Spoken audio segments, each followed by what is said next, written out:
하나님과 동행하는 사람이라는 제목으로 말씀 전할 때에 많은 은혜 받으시기 바랍니다. 아멘. 오늘의 핵심 주제는 하나님과 동행하는 사람은 심판과 구원을 선포한다. 하나님과 동행하는 사람은 심판과 구원을 선포한다입니다. 때때로 우리는 이런 말씀 하시는 분들을 만날 수 있어요. 아, 내가 내 인생을 책으로 쓰면은 아주 몇 권은 나올 거야. 아주 공책으로 몇 권은 나올 거야. 이렇게 말씀하시는 분들을 우리가 만날 수가 있습니다. 한 사람이 산다는 것은요, 많은 사연을 가지고 있다. 그 사람들의 삶 속에서 많은 사건들을 겪었다. 이런 것을 우리가 알 수가 있습니다. 멀리 가지 않더라도요, 우리 교회 권사님과 집사님들이 그 지금의 삶을 지금까지의 삶을 글로 쓰신다 그러면 얼마나 많은 내용이 있겠습니까? 하나님과 관련된 부분들도 있을 거고요. 또 하나님과 관련 없는 부분들도 있을 것입니다. 어떨 때는 하나님이 우리와 함께 계심으로써 우리에게 복을 주신 것들을 막 쓸 수 있는 때도 있지만, 또 어떨 때는 하나님께서 안 계신 것 같아서 마음 상하고 마음 아프고 그랬었던 때들도 적으실 수 있을 것입니다.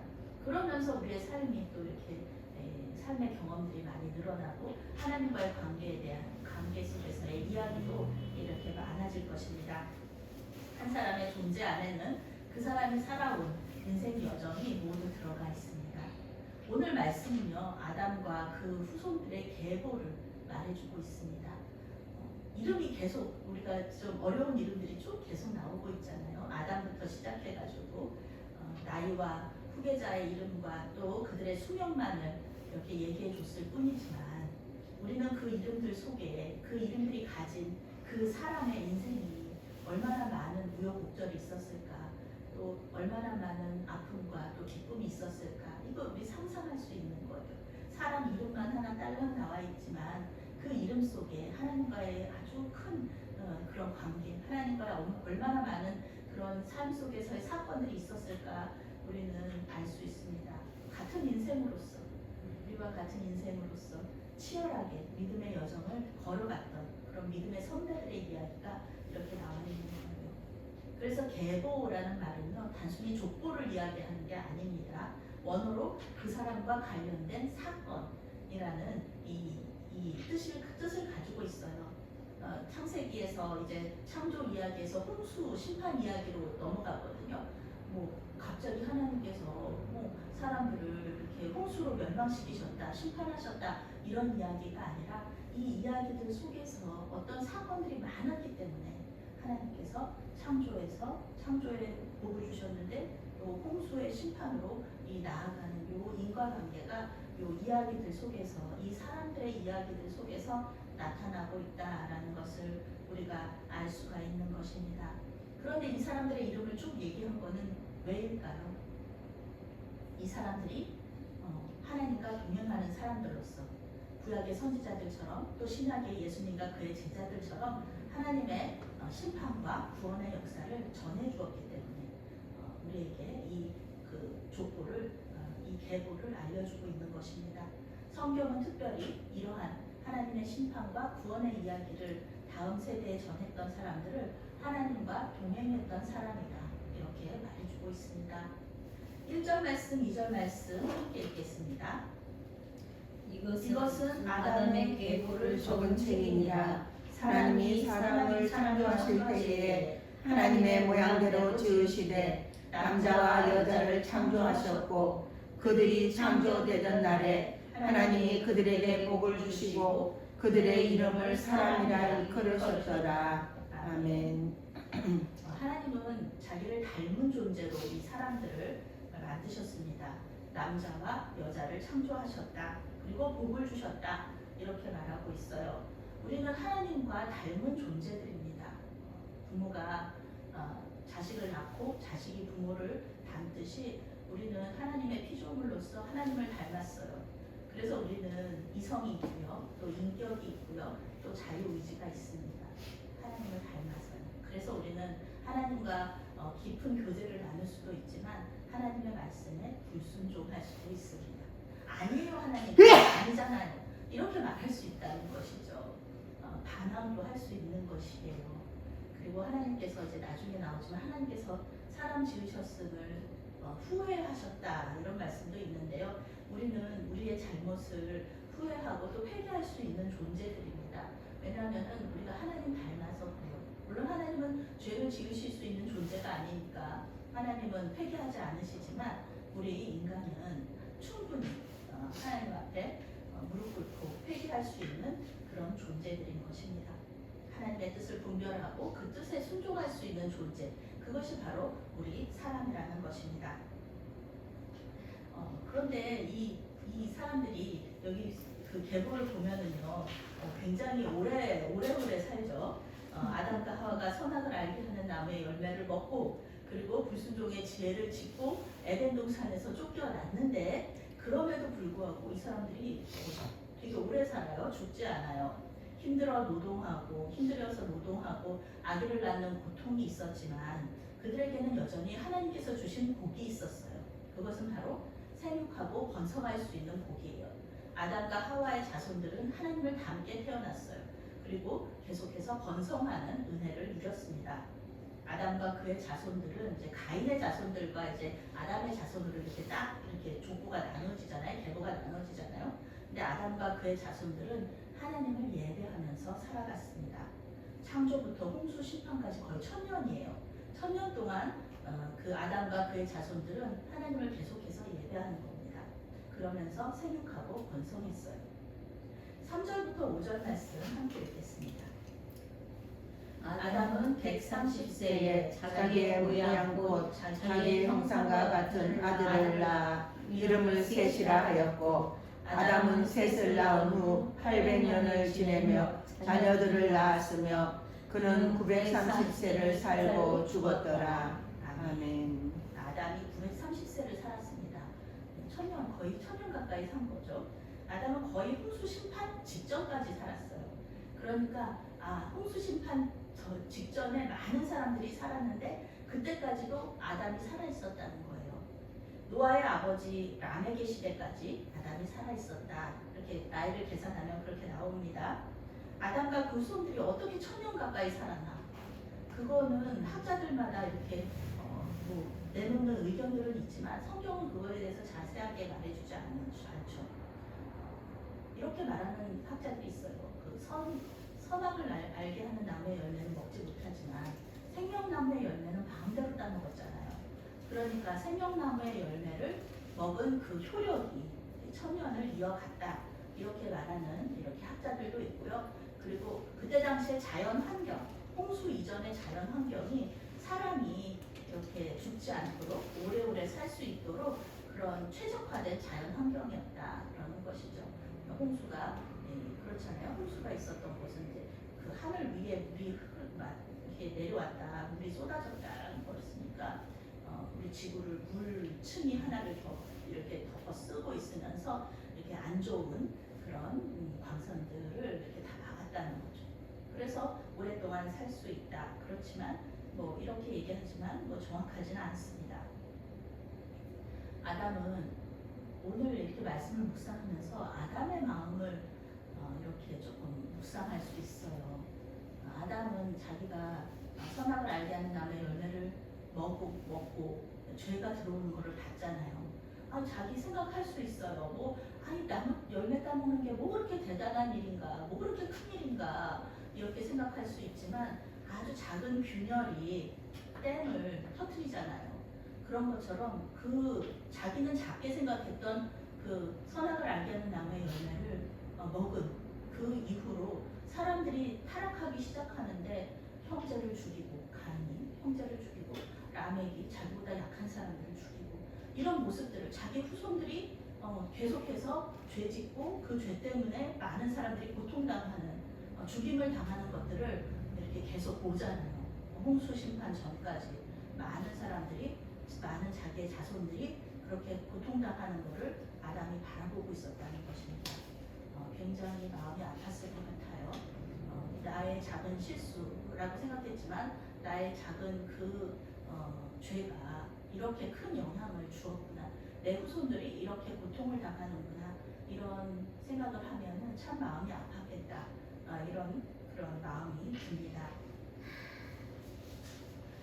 하나님을 대적하는 죄가 이렇게 커지는 그런 거를 보면서 이 아담의 존재 자체는 이제 창조와 타락을 이야기하는 하나님의 어떤 그런 이렇게 살아있는 증거가 되었을 것입니다. 저기 아담 할아버지가 지나가시네. 아담 할아버지가 에덴 동산에서 선악을 알게 하는 나무의 열매를 따먹어서 이 세상에 죄가 들어왔대. 그러면서 이렇게 많은 사람들이 죽고 슬퍼하는 거야. 이런 얘기들을 아마 아담은 해주었을 것입니다. 자기가 이런 이야기를 다음 세대에 계속해서 전해주는 것이죠. 그러면서 얘기하죠. 하나님께 순종해라. 하나님 잘 믿어라. 우리 권사님이 계속해서 얘기하시는 거잖아요. 우리 집사님이 기도하시는 거잖아요. 다음 세대들이 하나님 잘 믿는 거. 그거밖에는 우리의 소원이 다른 소원이 없죠. 아담도 마찬가지였을 것입니다. 죄가 만연한 세상 속에서 아담과 그 후손들은 구약의 선지자들처럼 신약의 예수님과 그의 제자들처럼 하나님의 은혜와 심판을 선포하면서 계속해서 이렇게 그 대를 이어가게 됩니다. 그러면서 이제 에녹까지 오죠. 에녹 21절 말씀부터 24절 말씀까지 함께 있습니다. 에녹은 65세에 무두셀라를 낳았고 무두셀라를 낳은 후 300년을 하나님과 동행하며 자녀를 낳았으며 그는 365세를 살았더라.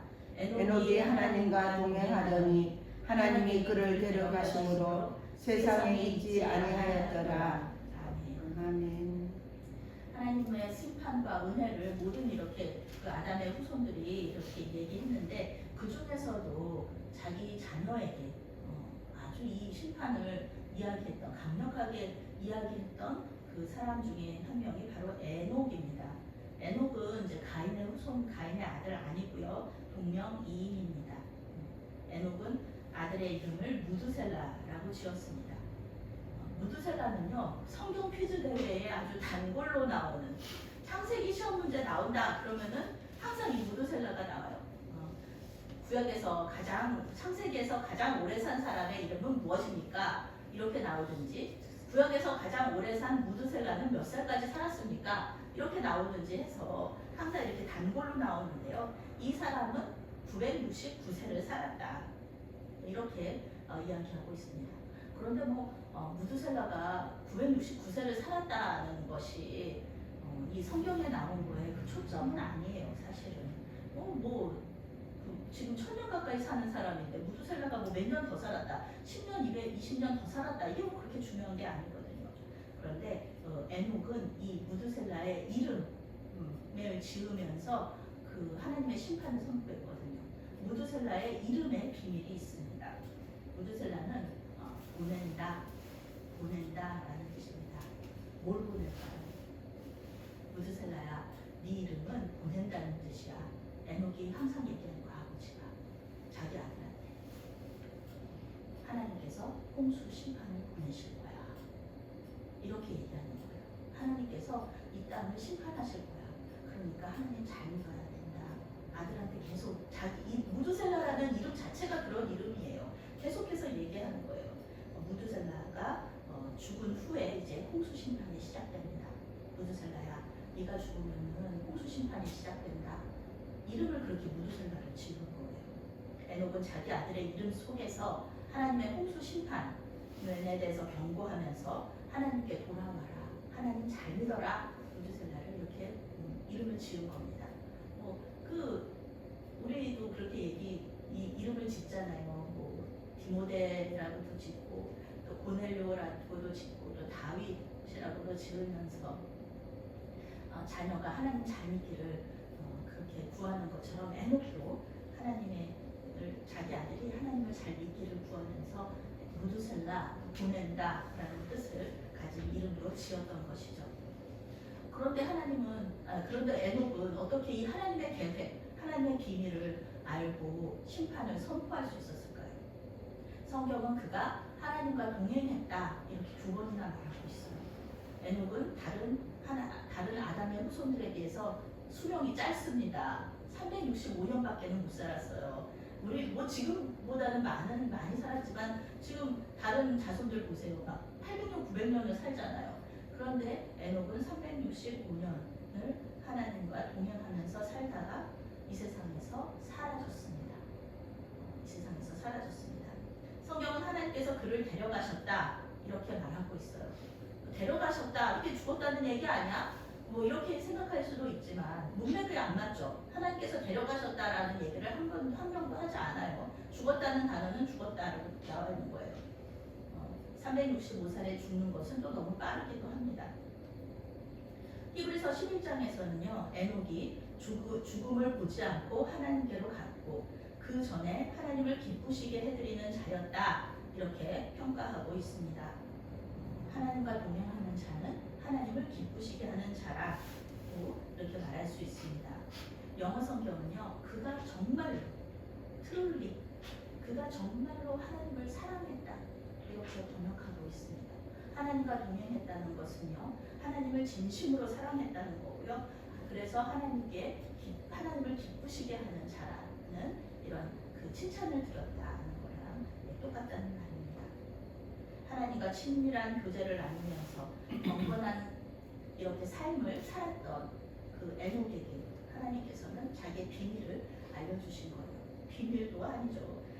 유다서는 그 에녹이 이러한 하나님의 심판을 예언했다 이렇게 말하고 있습니다. 하나님께서 왜 에녹에게 이 심판을 얘기해 주신 걸까요? 미리 하나님께서 얘기해 주신 이유가 무엇일까요? 이것은 예수님께서 나 다시 올 거야 그러시면서 부활 승천하신 거랑 똑같죠. 아니 그냥 말씀 안 하시고 올라가실 수도 있잖아요. 그런데 나 다시 올 거야. 그러니까 항상 깨어 있어. 이렇게 말씀하시고 가신 이유랑 똑같은 거죠. 하나님께서 심판을 미리 알려주신 것과 예수님께서 나 다시 올 거야 라고 얘기하신 것 이거는 똑같은 이유입니다. 왜일까요? 심판 때에 죽지 말라고. 심판 때에 심판하러 올 때에 죽지 말라. 구원받고 살아라. 구원받아라. 이렇게 하나님의 뜻이 있으시기 때문에 알려주신 거죠. 미리. 베드로후서 3장에서 사도 베드로는 이렇게 말해요. 주님께서는 아무도 멸망하지 않고 다 회개하기에 이르기를 원하신다. 이렇게 말하고 있습니다. 공의의 하나님이시기 때문에 하나님은 공의의 하나님이시기 때문에 반드시 죄에 대해서는 심판하셔야 돼요. 피의 복수를 하나님께서 하셔야 된다는 겁니다.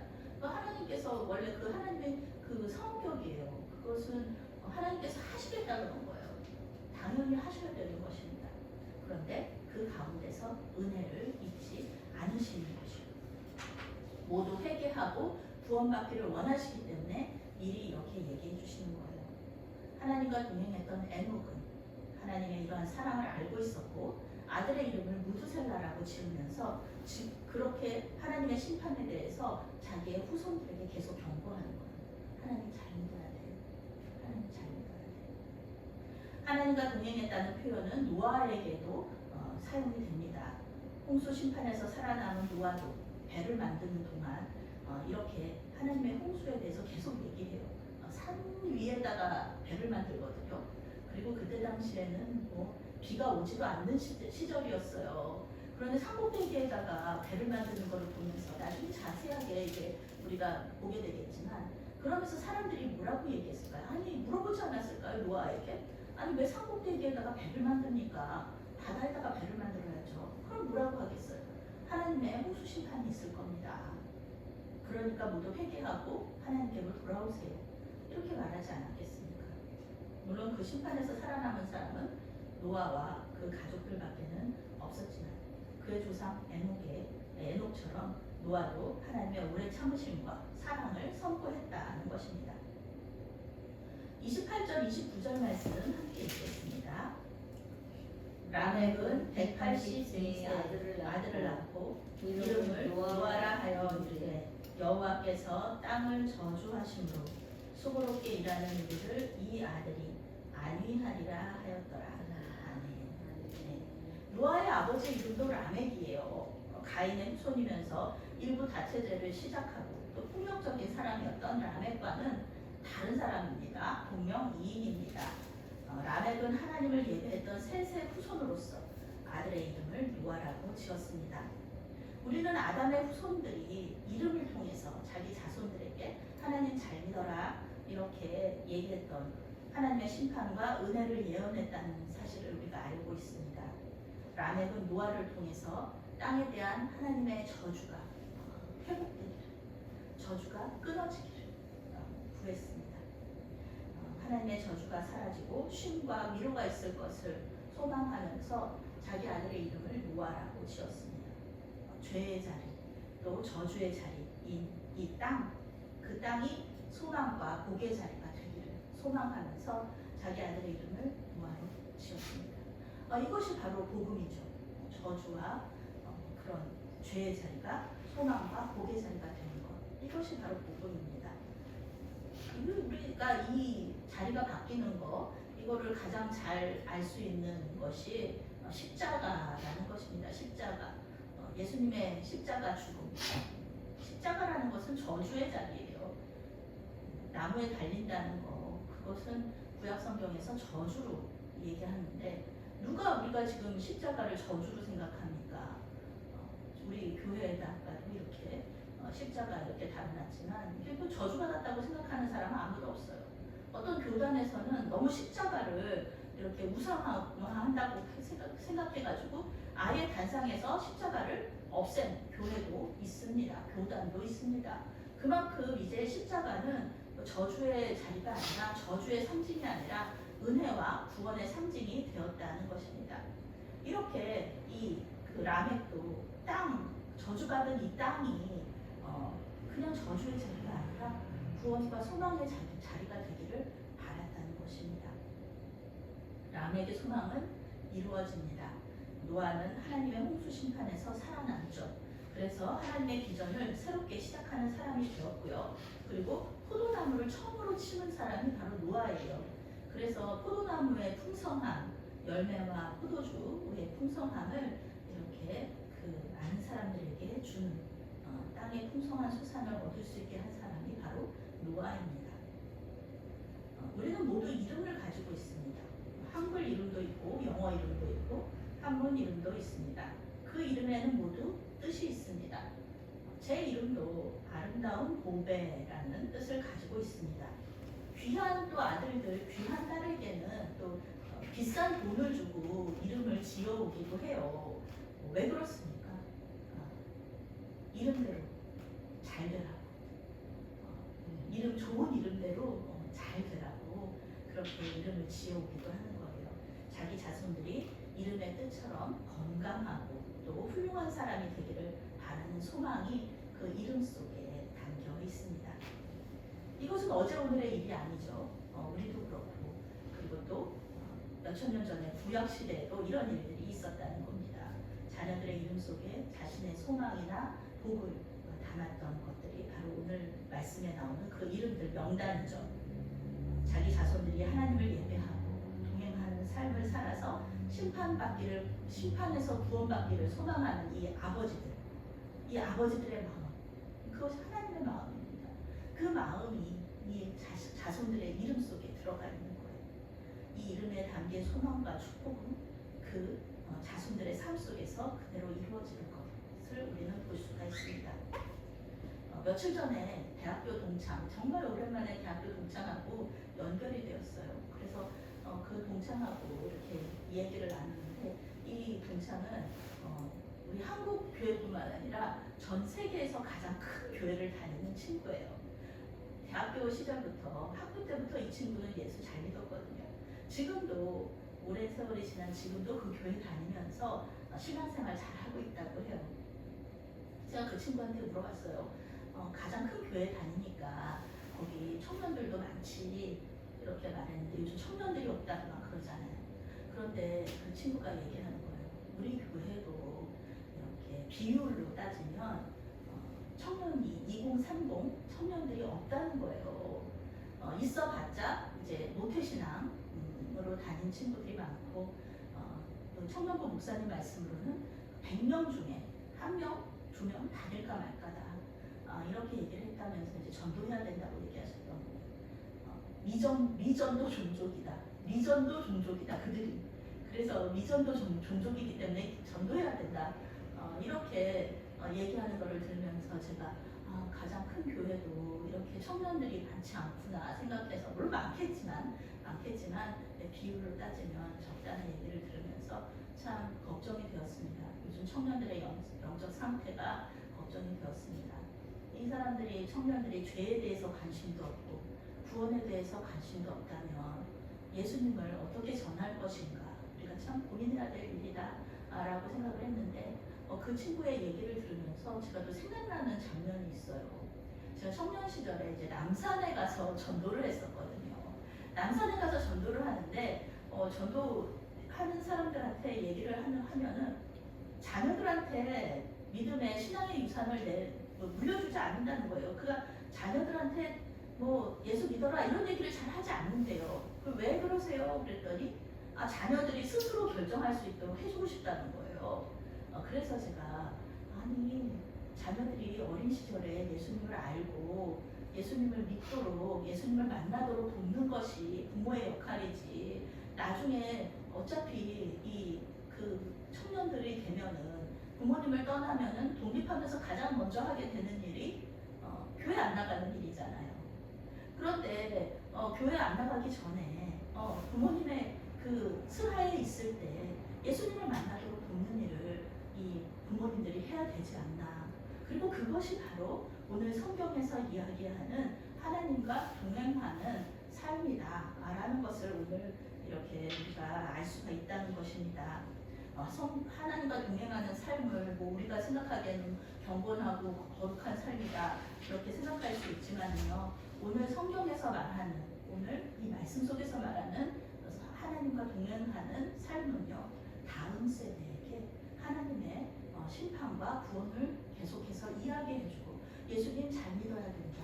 하나님 잘 믿어야 된다. 이렇게 계속해서 이야기하는 것 그리고 또 잘 믿도록 돕는 것 이것이 바로 하나님과 동행하는 삶을 사는 사람의 모습이라는 것입니다. 우리의 다음 세대를 위하여서 우리는 계속해서 기도하면서 경건한 삶의 본을 보여야 할 것입니다. 그리고 하나님께서 기회를 주시면 반드시 그 다음 세대에게 다음 세대가 예수님 잘 믿을 수 있도록 우리가 계속해서 권면해야 되는 그런 일을 해야 됩니다. 관계가 깨어지지 않을까?